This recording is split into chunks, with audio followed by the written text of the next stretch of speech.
A growing trend in frozen beverages is low sugar initiatives. And that can be not only in frozen coffees where you might use a zero sugar type of syrup, but can also be just in general recipes like a smoothie where you could have a liquid like apple juice, which has natural sugars in it, or you could use something like coconut water or almond milk in an unsweetened version that would provide that same variation in difficulty. So customers are looking for those substitutes for sweeteners or a low caloric content, and that can affect the blend to a certain extent. So it's not that the blenders can't blend that out, but it is a variable that you should look for and know how to address. So we wanted to show that for you today with our Drink Machine Advances, and we've got a strawberry banana smoothie. One recipe is going to have almond milk as the liquid that's unsweetened, and then the other one's going to have apple juice. And that natural sugar content is going to make things a little easier to blend because the sugar is not going to freeze as easily as the almond milk that doesn't have any in there. So to get around that, you could use a slightly different program, or you could add a little bit extra liquid for those low sugar initiatives if you're seeing things come out not as smooth as you want, or you're not getting that consistent full cycle throughout that blend.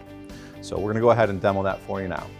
All right, so we're gonna load up the recipe at this point. So we've got our unsweetened almond milk and strawberry and banana, and this recipe will have the apple juice with the natural sweeteners that are in that, and also the same amount, gram weight of strawberries and bananas.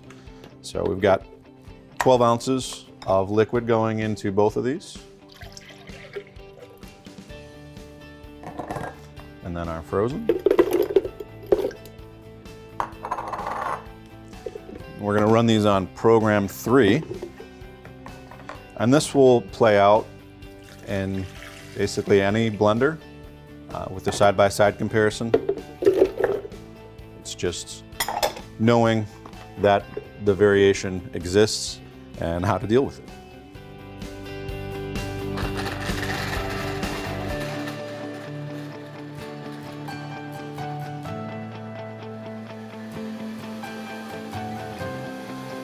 So as you saw in that quick clip, the smoothie that had the almond milk in it, that was unsweetened, had a lot of freeze up throughout that cycle. There was air pockets kind of popping up at the bottom because it was a little too dense for that recipe to cycle as efficiently, even though it was run on the same machine, basically in the same program as the smoothie that had the apple juice, which is that natural sweetener, and allowed that to full cycle. So this is going to be a much higher quality smoothie. It's going to pour easier and be much more uniform.